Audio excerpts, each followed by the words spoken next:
Well, hello again, everybody. This is John Norris at Trading Perspectives. As always, we have our good friends Sam Clement and Courtney Trush. Y'all say hello. How's it going? Hey, John. Hey, guys. Listen, this week I was really struck by the headlines coming out of Italy. It's Georgia, I think we're going to butcher her name, Meloni, ended up winning the primary election over there, and a lot of the world's newspapers just absolutely took issue with this, talking about how this woman is the next coming of Mussolini and talking about fascists and what have you.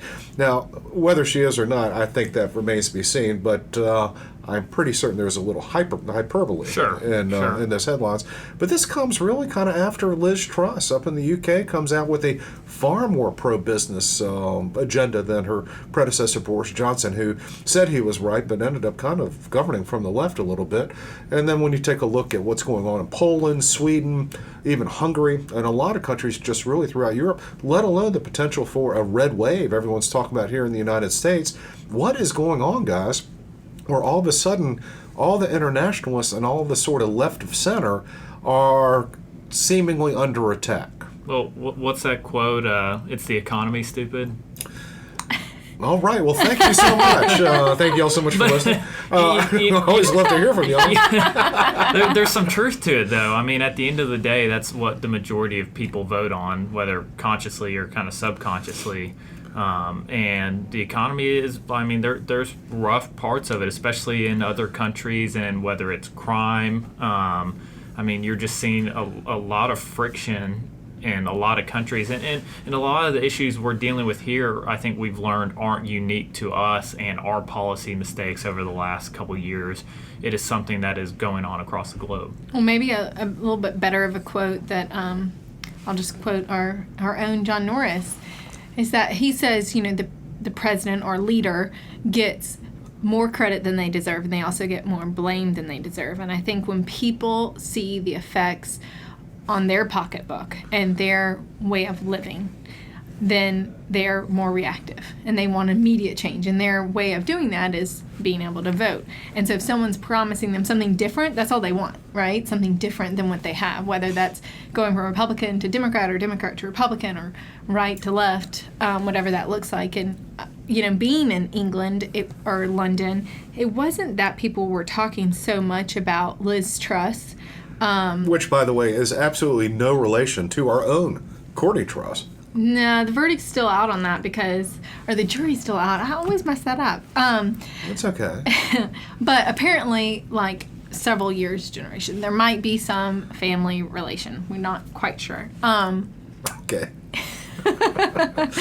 But I still don't have my Walker shortbread, by the way. I know. Okay, go ahead. Anyways. All that to say, people weren't loving her, but I think that, to your point, there were certain things that maybe even Trump did as a Republican that might have been viewed more liberal-leaning just based off of the pandemic. There was certain aid that we had to provide to our, general constituency, right? Like the general population of the United States, because we were in a global pandemic and we needed to, help send people checks and stuff like that to keep the economy going. And the same for other countries. And now we're coming out of that and we're seeing record inflation. And I think people are, maybe expecting more out of the government. I think a part of it is, part of the appeal to Trump, even back to 2016, was I saw in a Wall Street Journal article, they quoted how Lincoln, what he described as grand, is they said he fights. And you're seeing politicians starting to maybe fight a little more, which I think is something that was much desired, not just here. I think that's what's so cool is you're seeing that a lot of the problems are maybe more of a human problem instead of like a U.S. problem or Italian problem or what. You mean they're fighting with each other? No, they'll go out and fight for what they believe in. Oh. And they're not perfect people. Pretty more much passionate. all these passionate. They're going to go out and fight for what they believe in, and they're going to have bad things they do along the way, bad things they say, but people want someone who goes out and fights for them. Well, I would say, all of that, it's hard to take umbrage with anything that you all have said, but I would also maybe say or add to the fact that perhaps we're seeing all this. It's not necessarily all of a sudden people become far more conservative than what they have in the past, or that people in Italy are now fascist, whereas they weren't, 2 weeks ago. I would say really a lot of this probably stemmed really from the pandemic. Leading up to the pandemic, global economy seemed to be hitting on all cylinders. And when things are generally good, we were backbiting each other, but when things are generally good, people can afford to, either figuratively or literally, think sort of more globally, sort of think more big picture, if that is, you got your house in order, you got your neighborhood in order. Right. However, when you lock down the economy, people are worried about their jobs. I mean, we have a 20%, 30% contraction in GDP, lost 25 million jobs, all that stuff. People are wearing masks, people are complaining about vaccines, all that, and then all of a sudden we throw all the money at the economy, and then we have inflation. All of this stuff, the last couple of years have been really so bizarre in so many ways, and really last 3 years almost coming up on it, that instead of being able to think globally and more internationally, think a little bit more in theory, people have come back down and started thinking more individually. How do I keep my house in order? How do I keep my community in order? How do I keep my area in order?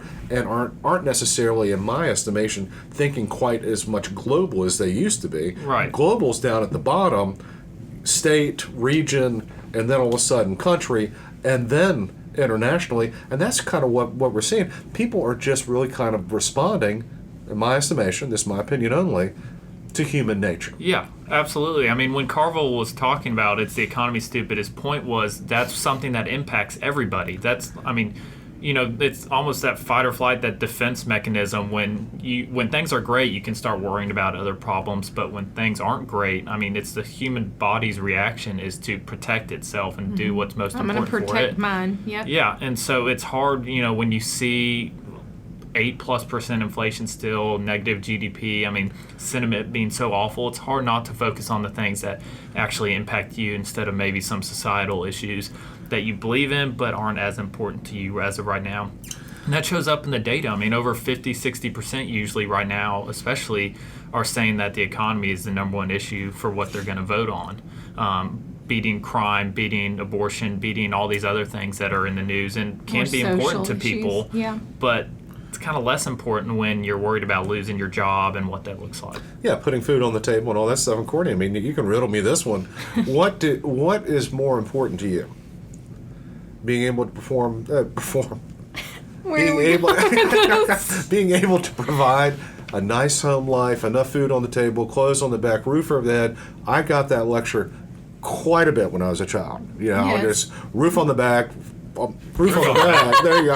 I'm glad I'm not the only one. Food over your head, all that stuff. For your brood of children, Yes. your Partridge Family house, all that stuff. Is that more important, or what's going on in Eastern Europe right now? Eastern Europe for sure. No, of course. I remind my kids almost daily that living in our house is a privilege that to they them. owe you. Yeah, I'm like, you do nothing to contribute. Like, pick up your clothes. So is this after you've I'm had a not your few man. cocktails? You No, bring this one up? this You've, is just you've straight. done nothing to contribute. Yeah, no, I Get a just job. realized, how fortunate they Does are. your daughter even understand this? I mean, she's pretty young to be understanding such things. Yes, I think she does. It's consistently ingrained. But no, I mean, yeah, of course, John. I think that's very much like, when you're in the thick of it, especially, it is harder to look globally. And, I mean, the fact that I would even get to sit down and watch the news is a privilege, so. How about you, Sam? I mean, it does seem kind of privileged to worry about problems. Like, it's because you don't have issues going on around you that you're able to worry about those other things and prioritize those over. And I mean, clearly for a lot of people right now, that's not the case. I mean, whether it is crime, if you're in a high crime area, that's something that impacts you every day. And for a lot of these areas haven't changed in decades. The leadership in those cities and governments hasn't changed in decades. And the problem just gets older and it impacts their lives. And now you add on top of a tightening economy and that impacts everybody's lives. Well, I would say, going back to what happened in Italy this past weekend, really, Liz Truss's pro-business reforms, or the proposal thereof, I would say, in taking a look at things, had the Italians not voted for something different than what they've had over the last 10 to even 20 years, you would have to really call out really whether or not they know what the hell's going on, in my estimation. And that's not to be rude to Italians, but Italy has had one of the poor performing economies. It's like second worst, I would say. In Europe since 2008. Over the last several years, it has been bleeding population. So for them to keep a vote for what they have currently had would be sort of maybe the definition of insanity, Sam? Yes, but what's interesting is I think this is one of the early examples of starting to see that change, because I think in a lot of areas you do see people continue to vote for the same policies that have negatively impacted them, and it takes, I guess, just a ton of time and this insanity, this repetition of voting for the same thing, having the same problems and nothing changes, same promises, all that stuff. And at some point you think it has to change, and maybe this is again not just unique to Italy or Hungary or Poland or Sweden or even the US, some of these cities. I think you're starting to see just these long-term trends of problems that haven't gotten any better and probably have gotten worse. People starting to get tired of it. Well, kind of going back to maybe Courtney's relation, maybe not. It's unclear right now. When Courtney pulls up in a Bentley, we will know that there probably is some relation to Liz Truss. British flags. Yes, off without the a front. doubt. All of a sudden, you have a special dinner guest over at your house. But taking a look at her pro-business reforms, it's been a while, really, since the UK has enacted anything close to that. And truthfully, over the last several years, really since Brexit itself, the UK economy has underperformed. Just in general. Yeah. Just in general. The way the UK had really kind of handled Brexit, all that stuff, it's been kind of stumbling back and forth, all that stuff. A little bit of a bright spot with the Jubilee this year and all that. But ultimately, the UK has underperformed as well. So why would the voters there want to have the same policies that had led them to where they currently are? And I really applaud Liz Truss for going out and trying to do something a little bit different, even though the markets didn't necessarily like it and said tax cuts. Oh my gosh, we're going to go out and kill the bond market. Even so, something had to be done, and I would say something had to be done in Italy. I mean, I don't know enough about Hungary or Poland to say something had to be done there, but ultimately, when push comes to shove, as we've mentioned, people focus at home, and nationalism, in my estimation, isn't necessarily a bad thing. No, it's a defense mechanism almost. Yeah. So, I mean, are you going to identify more with someone that speaks your language, enjoys the same food, worships in the same way? Are you going to get along with that person better? Humans are tribal. I mean, they always have been. Without it, are you going to get along better with someone that you can't converse with, eats different food, and doesn't worship the same way? The answer's pretty obvious, and yet here we are. We've been told that nationalism is a bad thing. And nationalism isn't a bad thing unless it leads to xenophobia. And that's when all of a sudden things get a little haywire. Right. So what does that mean for the EU, though, going forward? I mean, we're seeing countries, even Brexit, that was such a shock to the overall market, the overall economy. Everybody, no one was expecting that. And so we have UK kind of step aside a little bit, Britain step aside a little bit. Italy kind of starting to change. She's talking about still wanting to work with the EU, but has been somewhat negative on it, and we're seeing, I think, a lot of the sentiment around that change. So what is, the future of the EU look like? Are you proposing that Italy would exit the EU? No, I don't think they have. Right. Yeah, I don't think. No, now to have one of the worst not economies. now. Yeah. Guys, that's a great question. I've been actually kind of surprised the EU and the Eurozone has been able to maintain itself for as long as they have been. Most of these countries over there generally have relatively xenophobic past. The French, Germans in particular. Yeah. So even the Italians to a degree. So to have all of them in one common political union was really nothing short of kind of a miracle, let alone the euro itself. However, at some point, it's just hard to get away from language, cuisine, worship, and just the ideological differences and differences of life that people will have in Vilnius relative to Malta or Valletta. Those people have absolutely nothing in common, in my estimation. So how in the world can you have this amalgam of states where people think differently and then have it be unified and moving all in the same direction? Conversely, here in the United States, frankly, I've got about as much in common with someone in Seattle as, not much.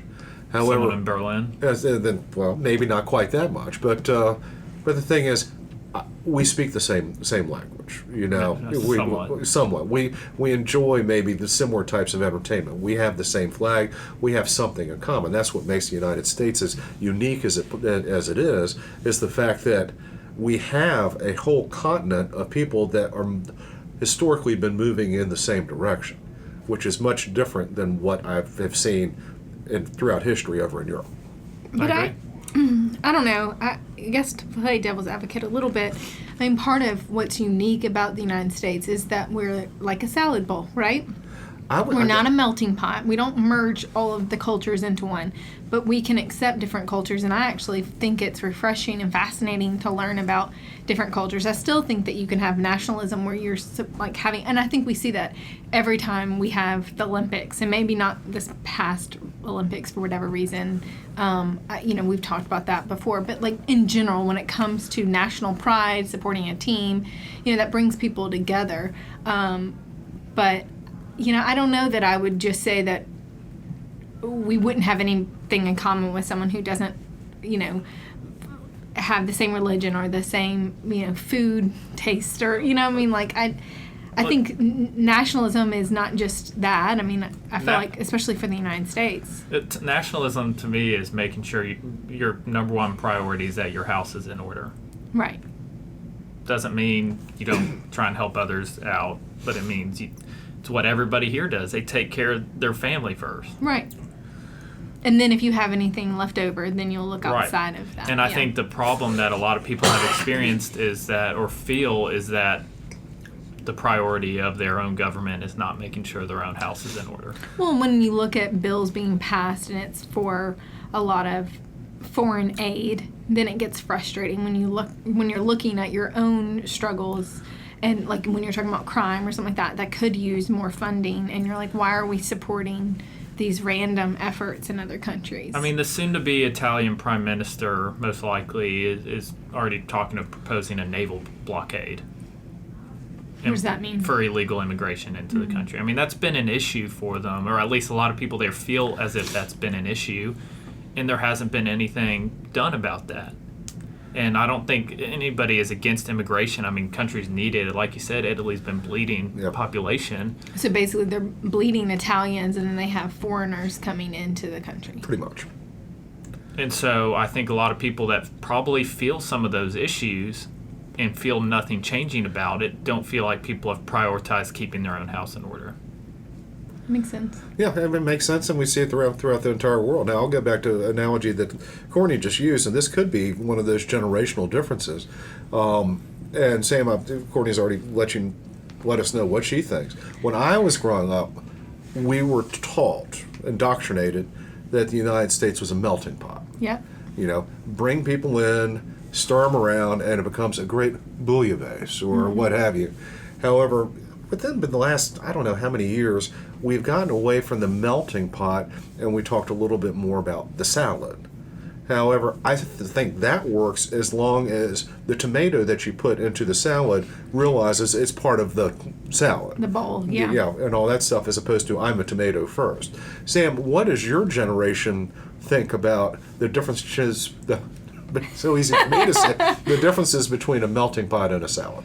I don't really... Salad bowl. Yeah, I think you probably get all kinds of thoughts on that. I mean, I think you probably still have a lot of people who think it is more of a melting pot, and then I think you have a lot of people who would side with the latter. But I think at the end of the day, I mean, people are tribal. People do have cultures that they have pride in. I mean, everybody has some part of their culture that they're typically proud of. And I think... I think you'd be very unique if you weren't. Yeah. If you didn't. Yeah. And so I think that's something that is impossible to overcome, and I think trying to overcome it is not even necessarily a good thing. I mean, I think to have a full-on melting pot, that would require, laying down a lot of, your own culture. Well, I mean, even when you think about SEC football and how if someone's an Auburn fan, you're immediately going to connect with them, and you can speak to the coach and the players and, the last game and how, who could have done what better, because that's something that you have in common. So, I mean, yeah. I think it just reiterates the Would point. you know who the head coach at Auburn is? Brian Harsin?